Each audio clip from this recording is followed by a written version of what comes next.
السلام علیکم ورحمۃ اللہ وبرکاتہ۔ معزز حاضرین، میری بھی باری آئی ہے دیگر کام کے بعد۔ اب میرا ہی مقالہ تھا اس کے بعد، اور اس کے بعد انشاءاللہ صدر اجلاس کا دوسرا صدارتی خطاب آپ کے سامنے ہوگا۔ حامد و مصلی اما بعد، معزز صدر اجلاس، قابل قدر عمائدین، علماء کرام،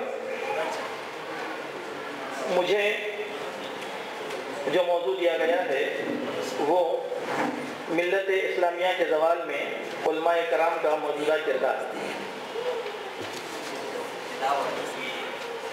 اس عنوان پر جیسے ہی آپ کی سماعتیں ٹکرائیں گی تو تعجب ہوگا اور فوراً ایک سوال آپ کے ذہن میں آئے گا کہ کیا عجیب عنوان ہے کہ علماء کرام کا طبقہ زوال امت کا موجب بن سکتا ہے، کیونکہ تاریخ تو یہ بتاتی ہے کہ اقوام عالم کا سب سے بڑا انقلاب علماء کرام ہی کے سبب سے ہوا تھا۔ لیکن موجودہ دور میں علماء زوال امت کے ذمہ دار کیوں ہو سکتے ہیں؟ میں چند وضاحتیں آپ کے سامنے پیش کرنے کی کوشش کروں گا، شاید آپ اس سے متفق ہو سکتے ہیں یا آپ کو اختلاف کا مکمل حق حاصل ہے۔ میری اس تحریر کا مقصد امت کے ایک طبقے کو بدنام کرنا نہیں، بلکہ علماء کرام جو بے روح زندگی گزار رہے ہیں ان میں زندگی کی روح پھونکنا ہے، ان کے ضمیر کو جھنجھوڑنا اور امت سے ان کو قریب کرنا ہے۔ جس حقیقت کو انہوں نے کھو دیا اس حقیقت پر انہیں ثابت قدمی عطا کرنا ہے، کیونکہ ان کے جاگنے سے دنیا جاگے گی، ان کی بیداری سے ملت بیدار ہوگی، مردہ ملت کو حیات نو کا سبق ملے گا۔ سب سے پہلے علماء کا طبقہ اپنے مقام بلند کو پہچاننے کی کوشش کرے۔ یہ وہ مقام ہے جو انہیں رب کریم نے عطا فرمایا تھا، یہ وہ شرف ہے جس کی بشارتیں اللہ کے نبی صلی اللہ علیہ وسلم نے ان کو عنایت فرمائی تھی، اور یہی وہ مقام ہے کہ سلاطین اسلامیہ نے انہیں عطا کیا تھا۔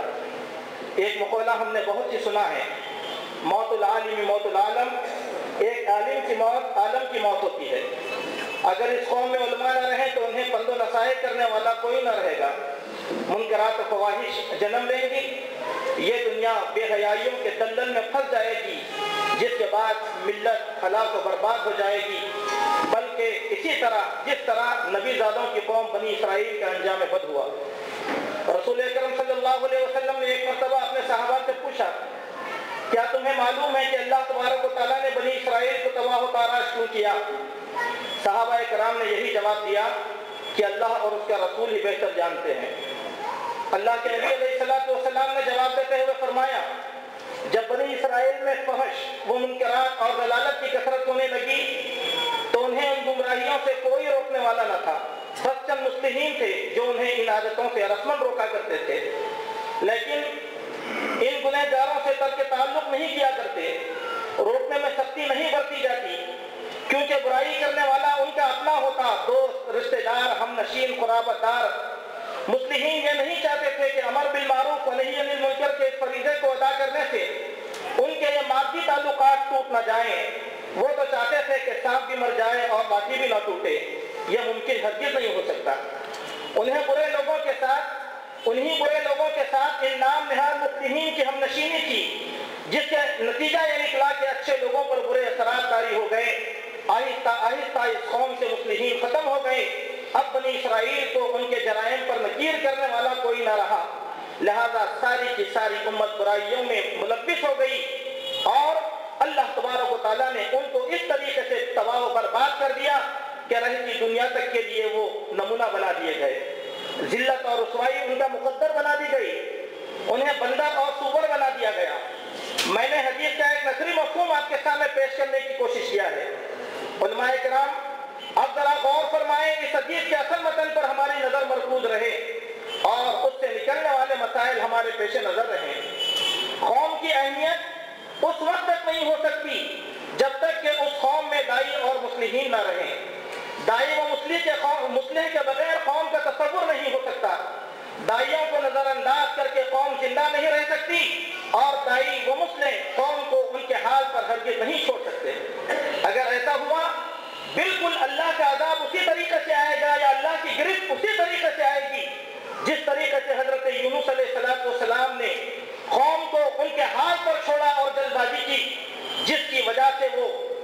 کشی کا لقمہ بن گئے اور لا الہ الا انت سبحانک انی کنت من الظالمین کی مناجات سے اللہ تبارک و تعالیٰ نے انہیں اس ذلت سے بچا لیا۔ معزز علماء کرام، تھوڑا سا غور کرنے کی کوشش فرمائیں کہ علماء کرام کی اسی دوری کے سبب آج چند نام نہاد ایسے لوگ میدان میں اتر آئے ہیں جنہوں نے علامۃ الدہر کا سیوا اختیار کر لیا ہے، چند اردو کتابوں کے تراجم کو پڑھ لیا اور قوم کے ریلے کا ریلا ان کی اندھی عقیدت میں ڈوبا ہوا ہے، اور بس علماء کرام اپنے جمعہ کے خطابات تک محدود ہو کر رہ گئے۔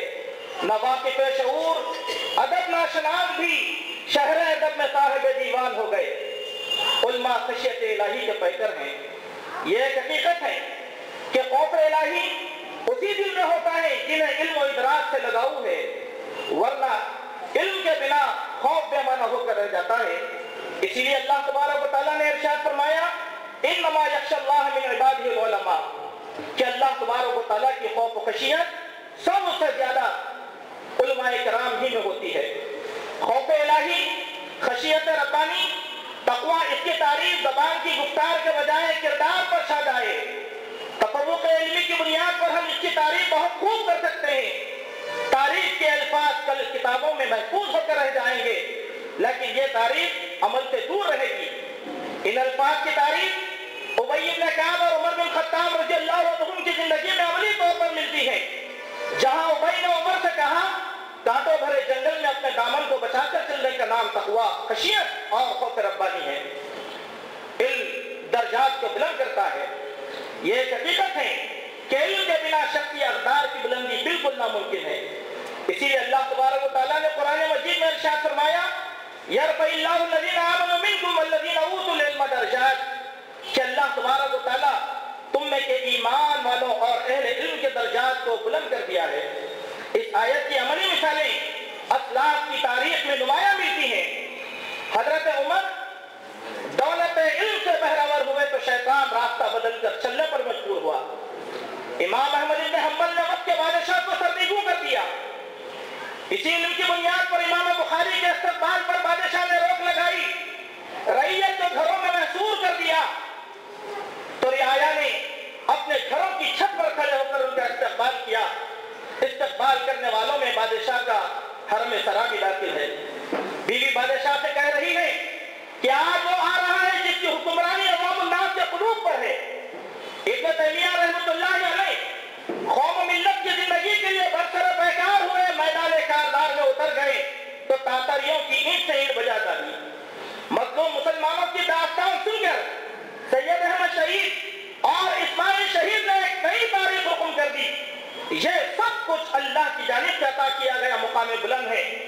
اگر علم نہ ہوتا تو یہ مقام بھی نصیب نہ ہوتا۔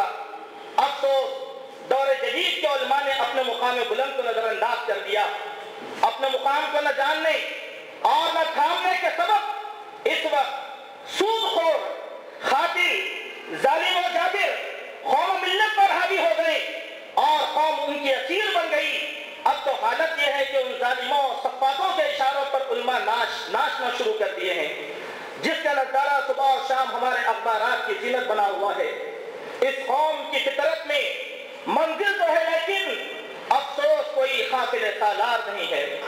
دعوت و اصلاح کے لیے علماء کی جدت، دعوت و اصلاح اور منکرات و بدعات کے خاتمے کے لیے علماء میں بیداری اور جدت نہ ہو، اس وقت تک دین غالب نہیں آئے گا۔ جمعہ کا خطبہ، رسمی دروس، مجبوری و شکم پروری کی امامت ملت کا شعور بیدار ہرگز نہیں کر سکتی۔ اس کے لیے جدت، مسلسل محنت، سعی پیہم، جہد و مسلسل کی ضرورت ہے۔ محض چند رسمی محفلوں کی شرکت، تقاریر و خطابت سوائے سستی شہرت کے کچھ نہیں۔ اس کے برعکس اسلاف کا طریقہ منفرد اور جداگانہ تھا۔ خود دور نبوی میں بعض صحابہ دعوت و تبلیغ کے لیے دور دراز مقامات پر منتقل ہو گئے، وہاں بس گئے اور مسلسل جدوجہد سے اللہ کے دین کو نافذ کیا۔ اسی لیے دنیا کے مختلف خطوں میں صحابہ کرام کی قبور کی تصدیق ہوتی ہے۔ اگر وہ بستے نہیں تو ان زمینوں پر ان کی وفیات چھ معنی دار ہے۔ رسول اکرم صلی اللہ علیہ وسلم کے انتقال کے بعد تو بہت سے صحابہ کرام دنیا بھر میں پھیل گئے اور ان مقامات مقامات میں بس گئے اور وہی ان کا مدفن ہوا۔ ایسے آثار مصر، دمشق، روس، فراس، اسپین، چین اور ہندوستان کے مختلف علاقوں میں دریافت کیے گئے، جن کا تذکرہ کتب تاریخ میں محفوظ کیا گیا۔ میں دور قدیم کا ذکر اس لیے نہیں کرنا چاہتا کہ یہ ذکر تو تاریخ کے سنہرے افراد میں مرفوع ہیں، لیکن ان شخصیات کا ذکر کرنا چاہتا ہوں جو واجب قریب کے ہیں، جن کے پیچھے نبی صلی مکمل نہیں ہوئی۔ یہ ایک تاریخی سچائی ہے کہ مولانا شوکت علی اور مولانا ولایت علی رحمہ اللہ اور ان کے رفقا کی عملی جدوجہد نہ ہوتی تو شاید سلفی دعوت اور منہج ہندوستان میں معروف نہ ہوتا۔ انہیں کی کوششوں سے ہندوستان ہم نے سلفی دعوت کا ارتقا ہوا اور سلفی تعلیم ہندوستان کا قدیم راہ بن چکی۔ مولانا ولایت علی کی علمی و عملی جدت کا نتیجہ ہے کہ جنوب ہندوستان کی ریاست دعوت حق سے سرشار ہوئی۔ مملکت دکن میں سب سے پہلے سلفی دعوت کا آغاز انہیں کی کوششوں سے ہوا۔ مولانا عبدالجبار غزنوی اور خاندان غزنویہ کی سیر بہم کے نتیجے میں ہندوستان بھر میں دعوتی انقلاب رونما ہوئے، جس کے سبب مدارس و مساجد کا جال پھیلا۔ جامعہ دارالسلام عمرہ کا آغاز اسی سلسلے کی ایک کڑی ہے۔ اور کرو کہ کاکا خاندان تو دراصل تمیل نہیں، لیکن ان کی مذہبی جدت نے دوسرے مقامات پر آباد ہو کر دین کے اس قلعے کی بنیاد رکھی اور اس کی آبیاری کی۔ ایک ہندوستان کی وہ اولین دستگاہ ہے جس کی بنیاد خالص سلفیت کی اساس کے اوپر رکھی گئی اور اس کی تاسیس میں جن عمائدین سے مشاورت ہوئی ان میں مولانا آزاد رحمۃ اللہ علیہ، سید شاہ انور کاشمیری رحمۃ اللہ علیہ، مولانا ابوالوفا ثناء اللہ مرسلی رحمۃ اللہ علیہ اور سید سلیمان ندوی رحمہ اللہ ہیں۔ اسی طرح مولانا سید اسماعیل رحمۃ اللہ علیہ جن کا مولد شمال تھا لیکن مدفن جنوب ہند کا یہ قصبہ رائے درگ ہوا۔ دعوت حق کی فکر نے اور مسلسل کوششوں نے جامعہ محمدیہ کی بنیاد ڈالنے پر انہیں مجبور کیا اور اس کی آبیاری کی، جو جنوب ہندوستان کی دوسری اولین درجگاہ ہے۔ یہ بھی خاندان غزنویہ کی مرہون منت جس کے سبب ہزارہا دعات و مبلغین اپنی منفرد خدمات انجام دے رہے ہیں۔ شہر حیدرآباد میں مولانا ابوالجمیل محمد یاسین نصرت آبادی اور مولانا ابو تمیم محمدی رحمہ اللہ کی مسلسل کوششوں سے دعوت حق کا غلبہ ہوا۔ بعد میں ان کے شاگردوں نے اپنے اساتذہ کے نقوش سے اختیار کیا، لیکن افسوس کہ وہ کوششیں فراموش کر دی گئی، حالانکہ یہ شخصیات دور دراز سے ہجرت کر کے یہاں پر آباد ہو گئے۔ اس ساری تفصیل کا مقصد یہی ہے کہ جب تک علماء میں بس کر رہنے اور مسلسل جدوجہد کا جذبہ نہیں آئے گا، قوم کا شعور بیدار نہیں کیا جا سکتا۔ در بدر کی ٹھوکریں کھا کر پھرنے سے علم کی بقا نہیں رہے گی اور نہ علمی کوشش مستقل رہے گی۔ اب ایسے بہت سے لوگ بدل چکے ہیں۔ پچھلے 50 سالوں سے جو بحالی ہے اس کی یہی ایک تصویر ہے کہ سند فراغت کے بعد در بدر کی ہجرتیں عادت بن چکی ہیں، جس کے سبب قوم زوال پذیر ہے، قوم علماء کے لیے ترس رہی ہے اور علماء غیر مستقل مزاجی کے سبب شہروں کا رخ کر رہے ہیں۔ کتنے